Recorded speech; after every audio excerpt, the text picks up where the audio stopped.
All right. So welcome everyone to the first Celestia community call. We're really excited to have you here. We have a really awesome agenda for today. So let's get started. The first thing we want to talk about and cover is the road to the incentivized testnet. And in order to do that, we have Ismail, the CTO at Celestia Lab, who will go give an overview of the incentivized testnet.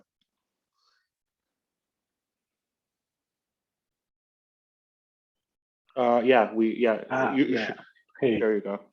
can you guys hear me well? Yeah. Nice.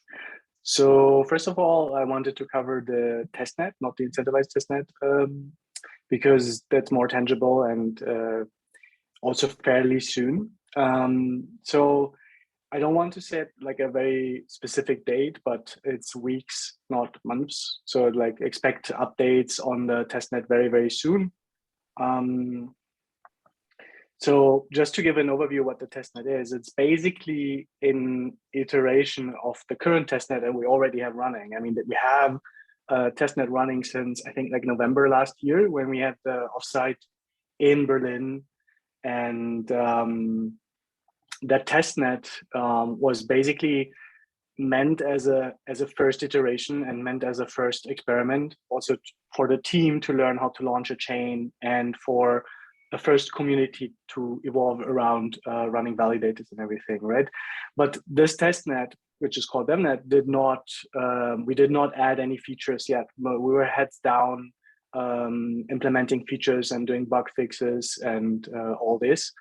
So the testnet that we launch fairly soon will be an upgrade or the next iteration of that same devnet. It's worth saying that that testnet will also not be incentivized. It's just a community run testnet. Um, um, so the main changes there that you can expect from the testnet is that developers should have a slightly better time to interacting with the testnet itself, right? Like Yaz is doing an awesome job in putting docs together. It's still very early, and it's still not the same developer friendliness that we expect for the incentivized testnet or we expect at launch. But there's an API that the Node team put together, and there's docs side. And my hope is that we will update the docs and the API, and also tell potentially interested developers about this while the testnet is running. And this testnet will be it will be updated, right? Like it won't upgrade it. It won't be static as the last one, for the last one, as I said, for the devnet, we only updated the node software once or twice. Like there were bug fixes, they were fixed. So it runs smoothly, but like the core validator software was not updated at all because there was like little features added there. And also it was more important to get this feature in the code instead of like live on that devnet. So this testnet will be different in the sense that we hope to do an upgrade or two, maybe. For that purpose, to have an easier time coordinating, we'll add back the governance module, or actually we already added it back in the code, it's just not deployed yet. And we will make use of the upgrade module as well. So what kind of upgrades can you expect? Most likely, we also have like people from the QGB team on the call, but most likely we want to deploy the quantum gravity bridge code, the part of the state machine on that testnet once it's ready, and before the incentivized testnet, most likely. What you can expect from that is that you have this like one-way bridge to Ethereum. Maybe we'll talk a little bit later about the quantum gravity bridge and what it is and what it does in more detail.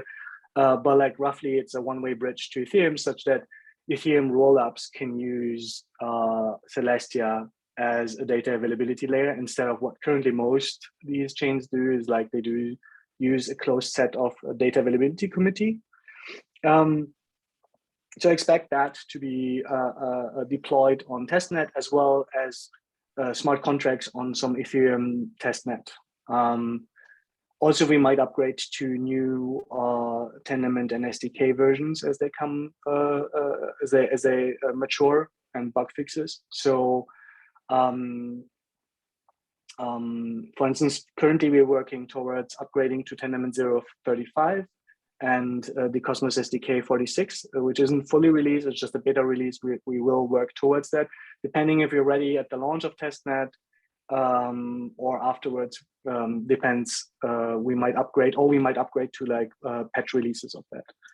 And also, yeah, I mean, the node software can be upgraded fairly easy. We expect there will be a fair chunks of like bug fixes as well. Another change to the last DevNet is that we will increase the validator set to 150 active validator slots. Last time, as I said, the DevNet was mostly an internal exercise that turned into a public testnet, and that public testnet gained a lot of traction, right? There was the 100 active validator slots that we had, which is the default in the Cosmos SDK, very quickly filled up after we announced that it is public now. And we have thousands. I don't know how many it is now, but like last time I checked, we had like over 2,500 inactive validators. So it's like it gained a lot of traction. So that's why we anticipate to increase the validator slots a bit. We will coordinate to a few validators from the DevNet to be part of the Genesis ceremony, and expect probably we'll have a faucet as well as last time to fill up the remaining validator slots. To summarize, again, it's not an incentivized testnet, but it's the next iteration of our DevNet. Expect some upgrades and expect it to be a bit more developer friendly. The next iteration after that will be the incentivized testnet. The timeline for that is a bit more later this year, I guess like Q4 this year, roughly expected by like mid-end of Q4. We'll announce that ahead of time, but like our current focus will be launching that testnet. It will be in like a few weeks from now. Well, for the incentivized testnet, you can expect like relatively straightforward, regular tasks that you expect from like any incentivized testnet, and validators will be incentivized, obviously. But additionally to that, we also will want to incentivize running light nodes and Celestia full storage nodes. And maybe you can expect some like attacks that are specific to the Celestia data availability layer.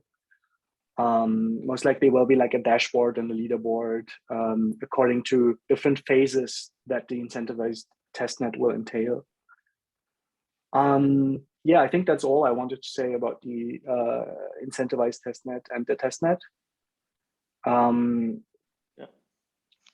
Well, I can also summarize a little bit on the engineering efforts, but I'd like if team members from the different teams are present, I'd like to add to this as they want. So I think the main changes in core and app is that we adopted a subset of ABCI++. This might I don't know how familiar people are on this call with like Tendermint and ABCI, but we need basically what we needed was a method to malleate the transactions from the mempool before a block is proposed. We had that functionality long before ABCI++ started to be worked on in Tendermint. But what we didn't have was a second method that is after the proposal, like after the proposer proposes a block, all the other validators need to check on that block and basically repeat that malleation and check if it's valid in that sense. And we started doing this on our own, but then the Tendermint team also picked up working on ABCI++. So they added a second method. And what we did is we removed our own thing and adopted the first phase and the second phase, prepare proposal and process proposal is for the ones familiar with ABCI++. These are the methods that we adopted. And there was like a lot of smaller bug fixes and a lot of improvements. There was like a token denomination bug, and yeah, I think If Evan is on the call, if you want to add something, please do. But I think most of the things are a bit too detailed or too technical, most likely. I don't know. Oh, I think you covered everything perfectly. Okay, thanks. For the node software, the Celestia node software, just to explain briefly, that's the software that actually serves data availability sampling requests, and where you perform data availability sampling on is we use Tendermint for the consensus, but we also use a separate, almost separate peer-to-peer layer that is based on the P2P and BitSwap, where you perform data availability sampling. And there's a bridge node that bridges between both worlds, essentially, or both like peer-to-peer networks. So there, again, a lot of bug fixes, optimizations. One thing that didn't work during DevNet was the sampling for past headers, only for like current headers, but this is like been fixed and since a while now. I think a big feature that we added is bad encoding fraud proofs only recently. So that's a fraud proof type that enables not like basically light nodes not to trust the majority of validators to do the erasure coding correctly. This is important for rollups such that rollups built on top of Celestia do not have to trust the validator set for that property. Also, there's like a public API now in the Node software. It's slowly coming together. It's not final yet, but we have like a very first version of that where Celestia Node will more and more become the entry point for developers to use to build rollups on top and everything. Currently, how it's done is you use a mix of interacting with the core and app software, and then you also interact with something called bulk. But like moving forward and more during the testnet, you'll just interact with the Node software. Anyone wants to add something from the Node team? Let me unmute the Node team in case they want to. I mean, they can raise their hand as well. Oh yeah, like yeah, yeah. Please raise your hand if you want to speak, so we can unmute you. Okay, doesn't look like it. Okay. How do I raise my hand? Just unmute Renee. I'll find Renee. Let me unmute Renee. Where's Renee? Okay. Hello. Hey. Hey. Yeah, we can. Okay. Yeah, so for like with the recent updates, you'll be able to use Celestia Node directly. You don't need to use DALC anymore because you can submit and retrieve.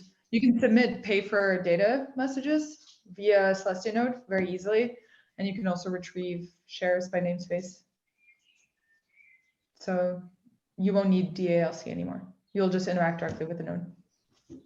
Yeah, it's basically what I said. Like more and more, the Celestia Node software will be the single like entry point for developers to use. It'll be refactored a lot in the next coming months. How we will do it specifically, but for now we have an RPC endpoint that should make it quite easy. Yeah, it's pretty cool. I hope we'll see some of the like interested developers to start playing around with the Node software during this testnet. A lot of stuff also happened around, like not directly in the core software, but like in the quantum gravity bridge. Evan, do you want to speak to this?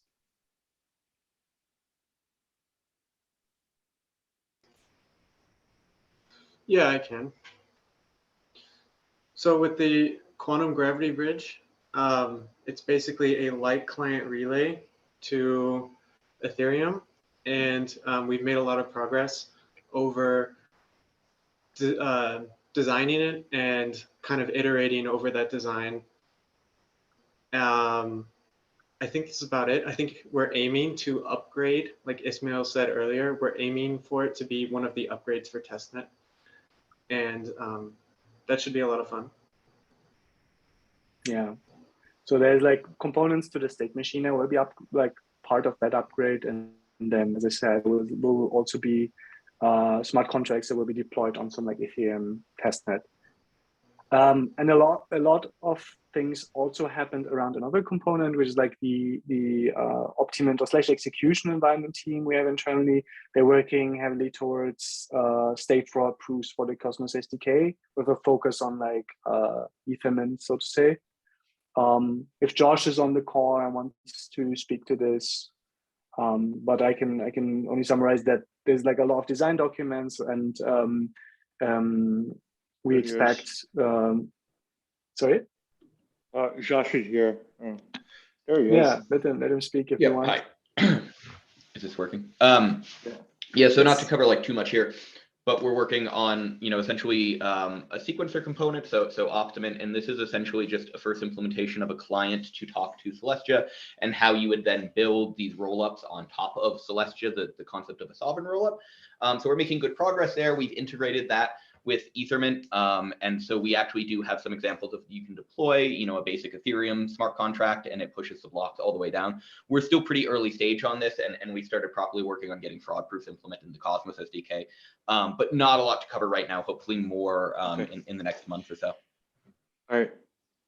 Well, yeah, thanks. I think that's from my side.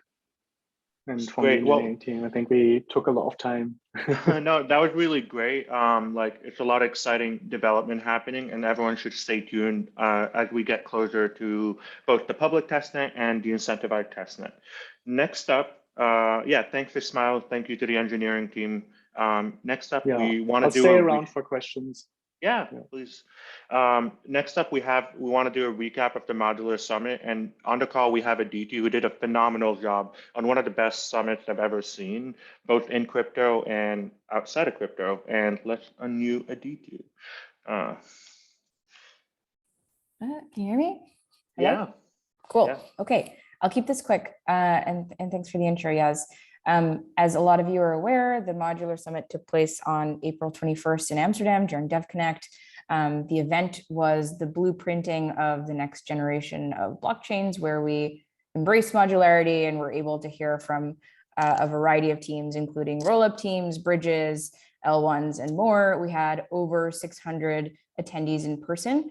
We heard from Mustafa Al-Bassam, Zaki Manian, Uri Kolodny, Eric Wall, Tarun Chitra, Anatoly Yakovenko, and many others, including our community members and researchers who were able to present as well. We covered a bunch of topics, including defining the modular layers, L1s, L2s, L3s, MEV on modular blockchains, the data availability landscape, and of course, monolithic versus modular.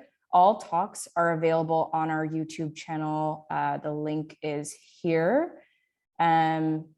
Yeah, and that's basically it for the summit updates. I'm sure a lot of you were able to catch it either in person or via the live stream, but if you didn't check it out, I highly urge you to do so because the content was great. Well, thank you, Aditi. Yeah, it's like a lot of great content. It was a great venue and everything. And I look forward to the next one. Now we want to take it to community questions. So now is your opportunity to ask the Celestia team anything. And yeah, so in order to do that, because everyone's muted, because we have a lot of people on the call, you just have to raise your hand, or you can ask and we'll unmute you, or you can ask a question in the chat. And it looks like we already have a question in the chat. How long will the DevNet process take, and what are your plans for the next phase? Who wants to take that question? Ismail? I'll unmute you. Sorry, can you repeat the question? Yeah, the question in the chat is, how long will the DevNet process take, and what are your plans? Or the DevNet? I'm not sure if you're talking about the DevNet or the testnet, but in the chat it specifically says DevNet. Yeah, well, I guess that so I mean, as we think of like the testnet as the next iteration of the DevNet, the testnet will last at least a few months, most likely till the incentivized testnet, which will be, as I said, end of Q4 or something. So it will be a long running testnet with like multiple iterations. Sounds good. Well, so before we also tackle the rest of the chat question, there's also been questions on the agenda in the GitHub ticket. So I'm just going to read them out for the team. What stage of development are we of the quantum gravity bridge? I think Evan wanted to answer this. Yeah. All right, Evan, now you should be unmuted. Yeah. Yeah, so with the QGB, the current stage of development is that we have like a very hacky working version, but we're very quickly iterating to make it a lot less hacky and a lot more useful. One of the things that we added recently was we added a subcommand in the Celestia app to launch the contracts yourself. So if you wanted to, you can launch the contracts to any EVM platform and relay yourself if you feel like doing that. But there's still like, to finish answering the question, I think we kind of mentioned this in the call a few times, but we're aiming to be an upgrade for testnet. So we're aiming for the finished useful version to be finished probably in like a month, maybe a month and a half. But that's like very rough goals, but yeah. Thank you, Evan. The other question is, how's the Sevmo settlement layer development going? Maybe Josh can answer that. Where's Josh? Can you raise your hand? All righty. Yeah, you should be on mute. Okay, so it's going pretty well. We have at least an initial example of like this working at like a minimal. You can deploy an EVM contract using, you know, Hard Hat or Foundry to the EVM. It's not full compatibility. There's some things in the EVM that are implemented like test calls, but generally we are seeing blocks be able to be submitted on the Sevmos layer and pushed all the way down to Celestia, with communication coming back up. So that's where we're at. We'll certainly have something deployed, I think, on this next DevNet, testnet, which you want to call it. But for right now, it's going to be like centralized sequencers for this, but there should be something that'll be usable for people to at least deploy EVM contracts on it. Thank you, Josh. All right, the other question is, has Celestia received any response from teams planning or considering to build sovereign rollups on Celestia? Who wants to take that one? Please raise your hand.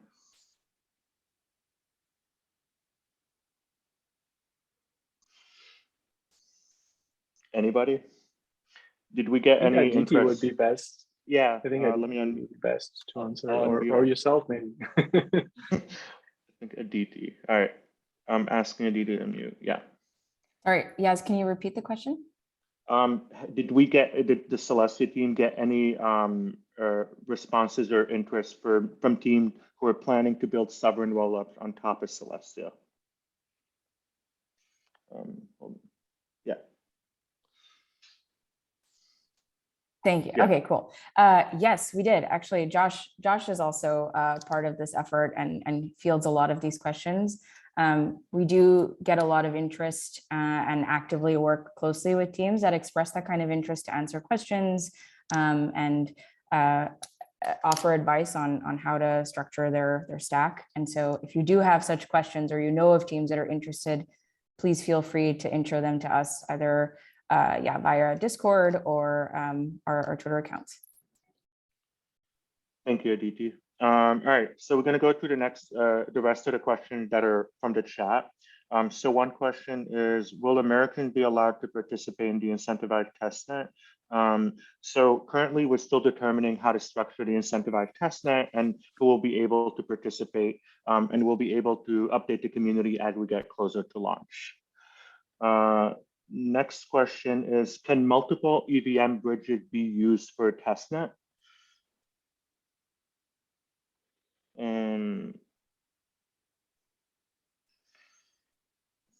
I mean, yeah, technically. Ismail, you want to take that one? Sure. I mean, theoretically, yes, but So what we will deploy on the testnet, as I said, is most likely only the QGB, which is like a one-way bridge, and probably not what the person who asked meant by this. I am honestly not sure that I don't think we should on testnet, and maybe not even on mainnet, should deploy like a proper two-way bridge on the from and to the main chain, and instead use like bridges from chains, either like custodial bridges or rather bridges on chains that we have an IBC connection to. Like for instance, Osmosis will have EVM, like not EVM bridges, but like bridges to Ethereum, and yeah, roughly you could call these EVM bridges if you want to, but like we will rather leverage these bridges with like one hop through Osmosis, right? Or maybe the Cosmos hub or other Cosmos zones, so to say. But it won't be, theoretically, yes, you could use whatever bridge is there, but like we won't deploy any state machine logic directly on the main chain because we want to keep it as minimal as possible. And the QGB is like relatively lightweight. Does that answer the question? Yeah, I think it answered the question. Thank you so much, Ismail. All right, the next question is, what will determine eligibility for the incentivized testnet? I think it depends on how do you want to participate in the incentivized testnet. If you want to participate as a validator, there will be a form that you would have to fill out, like an intake form to see like have you validated in the past and stuff in order to be eligible. But there's also going to be applications if you want to become just a regular node operator, like running a light node, a bridge node, a full node, and also if you want to be a builder, like if you want to build your own roll up on top of the incentivized testnet, or you want to deploy your app specific chain, you're also like enabled to do that within the incentivized testnet as well. And then let's move on to the next question. What can we expect from the testnet launch? Is there a focus on network stability, or can we already expect building that functionality? I'm not sure if it's specifically about the public testnet or for the incentivized testnet. Ismail, do you want to answer that one? Sure. I think just like, as I said, I think like in the intro, you will be able, even on the public testnet, not the incentivized testnet, you will be able to experiment and play around and build dApps to some extent. The developer experience certainly will be more like nicer or like developer friendlier on the incentivized testnet. So yes, in both cases you will be able, but like it's just more, it will be more ready. The software and the documentation will be more ready during the incentivized testnet. But we definitely, if you want to play around with it already, we encourage you highly to try it out during the testnet already, which will be like, yeah, as I said, like a few weeks from now. Yeah. Thank you, Ismail. What's the next question? Okay, so here's a question. In light of Celestia's unique modular approach, what are few main use cases for Celestia? I think that's an open question for everyone on the team. Please raise your hand if you want to answer that question.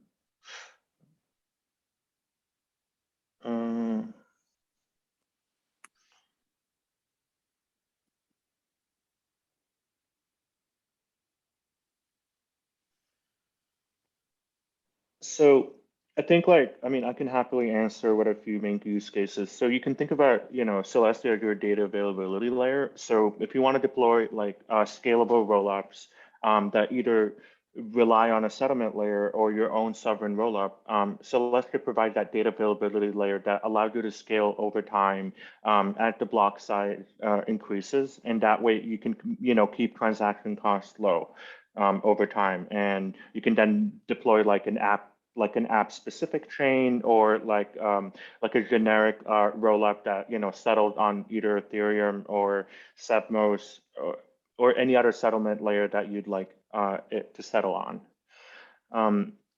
So I see Taha raising your hand. I'm guessing you want to ask a question. I'm just going to unmute you now so you can ask your question.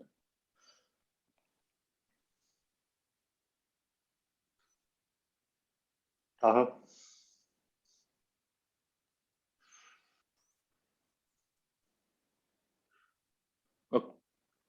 Okay, we'll circle back to Taha later. So another question is, do node operators who run a bridge node have the option to participate in consensus by becoming a validator? Yes, so if you're running a bridge node, you also have the option to become a validator. At the same time, you can actually run a bridge node without participating in consensus. And you can currently try to do that within DevNet. And like for the upcoming public testnet and participating and the incentivized testnet, where you run a bridge node and allows you to participate in consensus. Obviously, there's also this part about using a faucet on DevNet to delegate and then become a validator and participate in consensus. Okay, so here's an interesting one. What are the biggest challenges you're solving right now? And how can the validator community help over the next few months with those challenges? Maybe Ismail or Mustafa want to answer this. I'd say the most challenging part is still always the networking layer. All the peer-to-peer stuff is just hard. But it's not that we trying to I think we solved this and we have an architecture that works. But there's a lot of improvements that can be made and a lot of especially in terms of data storage. We could optimize this a lot in general. Let me think. What are the biggest challenges? Honestly, I think documenting, coming up with proper APIs and documenting those to attract developers and to make it easier for developers to onboard themselves, I think is one of the more urgent challenges. Thinking about the validator community, I am not sure. I think what you can do is just for the validator community, if there's any dashboards that you could think of for the Celestia node software or dashboards for the core software itself, which is basically Cosmos SDK chains, right? If you can think of combining these both worlds somehow, or coming up with ideas how to measure, not to measure, how to visualize the other peer-to-peer network in some way or the other, I think that would be cool. But it's purely optional. It's not one of the bigger, it won't contribute to the big challenges we have, because they're mostly, I think, engineering challenges, I'd say. But it would still be very cool. Thanks, Ismail. I think also you raise your hand, you want to answer as well? Let me unmute you. Clip also mentioned something in the chat, I think. Yeah. Go for it. Okay, so yeah, Ishmael mentions the complexity and the challenges on a P2P network, and I can elaborate here because that's backbone of all the things we are building, data availability layer with all those data samplings, which are solely based on P2P network. And one of the biggest complex cases that we are trying to achieve and test is ability for full nodes to reconstruct data from subsets of light nodes. So you can think of several full nodes that each of them have their own subnetwork of light nodes, and all of them cannot reconstruct the block with their own subnetworks. But if they connect to each other, they can collectively reconstruct the block from all the light nodes. And such cases and such implementations are pretty challenging to do, and this is what we are working on right now to answer the question about the challenges. Thank you. I think also Josh wants to answer the question. I'm going to unmute you, Josh. Yeah, sorry. So I wasn't specifically trying to answer this question. I just wanted to tackle some of the questions on like rollups and what we mean when we say rollups. Okay. So we mean there's kind of a layered approach here, right? If you're familiar with the Celestia concept or not, right? Celestia is just providing this data availability layer. And as Ismail mentioned, right, we're not going to have kind of a state function in the Celestia base layer. So the Celestia ledger can be thought of as like a dirty ledger, where it's just a list of kind of unencoded or undecoded transactions, just blobs of bytes. So you actually need a rollup to interpret those bytes and kind of give them state transition functions. And this is very similar to what you see rollups doing on top of Ethereum, where they're using Ethereum as call data. And so for this, to actually make Celestia super like usable, you need to have this other chain on top to actually interpret the data you're writing to Celestia. So that's what we mean when we say rollups. Some interesting options that Celestia gives in this kind of sovereign rollup space is that you can have this reliance on consensus and ordering of blocks on the base layer, the Celestia layer, and that allows you to have these trust minimized light clients where you can have light clients that approach essentially the full security of a full node because they're guaranteed to be able to access blocks when they need it on the base layer. And so you can implement fraud proofs on a layer above Celestia while having data availability guarantees by the base layer.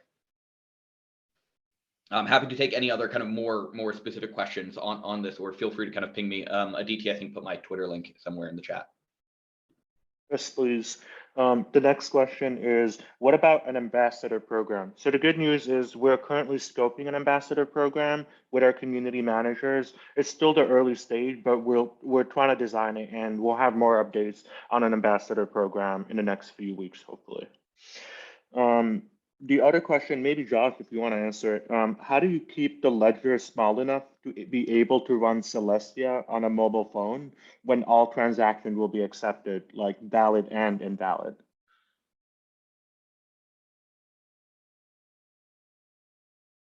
Oh, let me unmute you, Josh. Sorry. So I probably actually want to punt this to Halib or Renee on this. Oh, yeah. But if you want to run Celestia on a mobile phone, right? That's probably the Celestia node team, right? Yeah. Let me get Mustafa unmuted. Yeah. Sorry. Hello. Could you hear me? Yes. Sorry. Could you quickly repeat that question? Yeah. So the question is, how do you keep the ledger small enough to be able to run Celestia on a mobile phone when all the transactions will be accepted, whether they're valid or invalid? Well, I mean, that client doesn't process the state of the Celestia app. It just downloads the headers. So it wouldn't, it doesn't store any state at all. Thank you, Mustafa. That answered the question. Let's see, what's the other question? Okay, are there any plans for research calls, either in the style of like Vega's fortnightly office hours or Celestia Advocate talks like at the research track at the Modular Summit? I mean, I could answer it to some extent for research proposals and research calls. We would have within the this year, like an RFPs for like any kind of proposals like related to research and development. But it was still kind of early in scoping it out, but we'll have more information soon. And if anyone else wants to talk about this, feel free to raise your hand. Otherwise, I'm going to move on to the next questions. So the next question is, what are the requirements to host Celestia nodes? So, I mean, I can answer it to some degree. In order to host a Celestia node, you can host it on a bare metal. You can host it in the cloud if you want to, but it kind of centralizes the system. You can try to use it with a co-location model rather than a cloud model. If you want to do it on a data center, you can probably run nodes at home, but you would want to maintain high uptime and uninterrupted internet bandwidth, because otherwise if your internet goes down for a little bit or your power goes out, you can get slashed. So there's different ways that you can go about it when you want to run a Celestia node. And So the next question is, can testnet participant count to be included into the mainnet validator list? So the program is still being designed, but it depends on the participants' performance in the incentivized testnet, right? So if you're a good validator with a high uptime score and can do all the challenges in the incentivized testnet, then obviously, you know, that kind of qualifies you better than if you're a bad validator that's getting slashed all the time on the testnet. Okay. Will it be any limitation of participant in the incentivized testnet? What can community members do now if testnet for them isn't there yet? Any activities before quota for testnet? So for the you know, participants in the incentivized testnet, the validator set, there's a limit, but there's also a lot of options if you can't get into the validator set. Like with light nodes, you can run your own light node, you can run full nodes, you can run bridge nodes. So there's other option, and that would, you know, there are, you know, challenges when you're running it within the testnet that you can participate in. And obviously, you can also be a contributor. There's also contributor challenges like, you know, creating content, creating documentation, supporting your fellow community members during the incentivized testnet. And what kind of things you can do before incentivized testnet happen? Well, there's a public testnet that's gonna be spun up soonish, and you can participate by building on top of it, you know, like, you know, application specific projects on top of the public testnet. You can also contribute to the documentation, or you can write, let's say you built your own node, you set up a Celestia node on a Raspberry Pi or some other kind of project that you find interesting, and you can, you know, write a blog post about it. You can contribute to the code. You know, the code is open source. There's a lot of tickets. You can participate in that. You can, you know, get assigned a ticket. We're always monitoring. We'd love public contributors who want to participate, and we're happy to give you like issues if you want to participate in the code base as well. So I'm going to read this question, but let me just see it. There are a lot of monolithic VC chains these days, and I see many proposals being manipulated and not functioning by the early VC, especially in terms of governance. What measures Celestia taking to avoid being like this? I'm not really sure I understand the question, to be honest. Let me see if there. Is the testnet going to be? So let me go to the ones on the chat, because I think there's a lot of people asking in the chat. Is the testnet going to be open for everyone, or will it be a private testnet?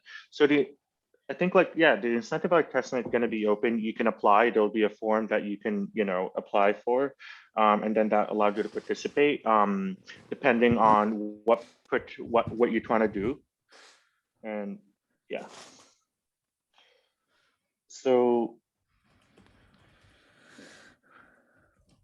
what do you, let's see if there's any, let's see if there's a more, okay, yeah, so that's the question at the end. Does anyone want to answer that? It's the latest question in the chat.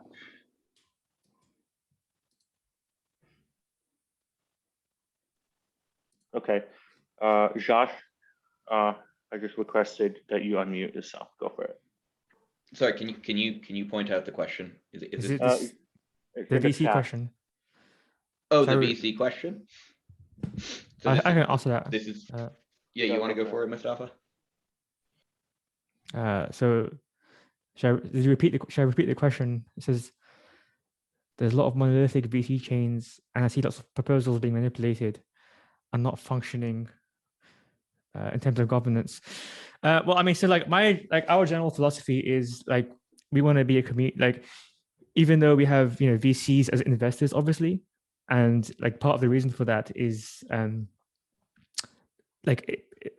of like it's not really legally possible these days to do a public ICO, and that's why like early investors are needed. but we also recognize that we're trying to build a community-led project, especially in terms of governance. So in terms of governance, we kind of don't see, like we see governance as a kind of off-chain topic rather than an on-chain topic, in the sense that the kind of stakeholders of the ecosystem are more than just like who owns the most tokens or something like that, rather than it being a plutocracy. So kind of like, Ethereum governance, it's not like the people who hold the most tokens in Ethereum get to decide what happens. Like we want to have a similar kind of community-led, atmosphere here, if that makes sense. Thank you, Mustafa. Another question is, will there be anything for Atom stakers? So we're still ironing out participation criteria. We'll follow up with community as soon as we have more details.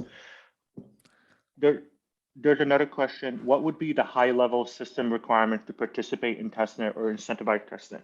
So the good news is we do have a documentation page that I can share with you now here on the screen. I'm hoping everyone can see the screen on the doc page.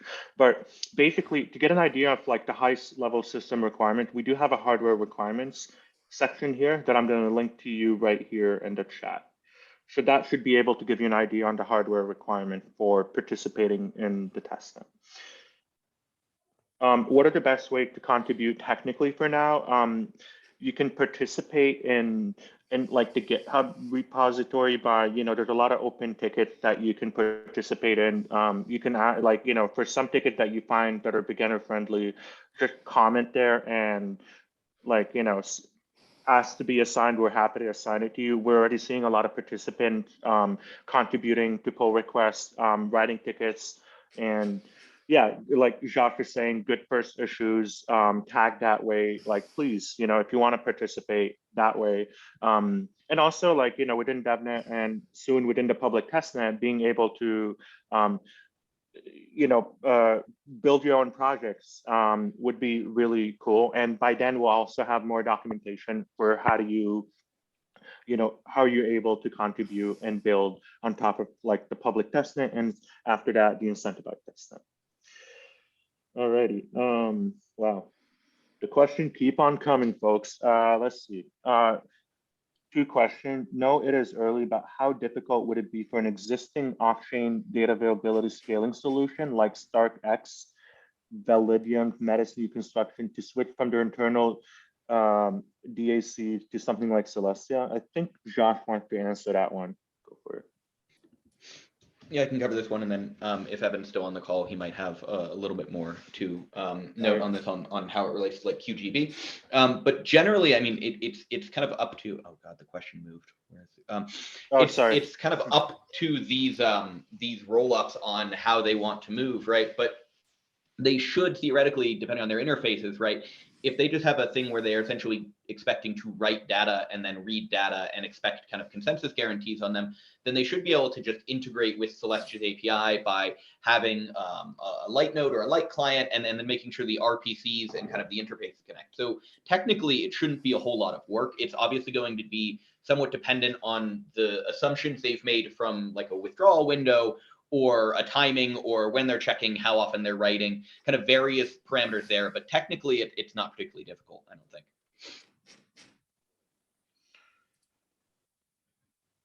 think.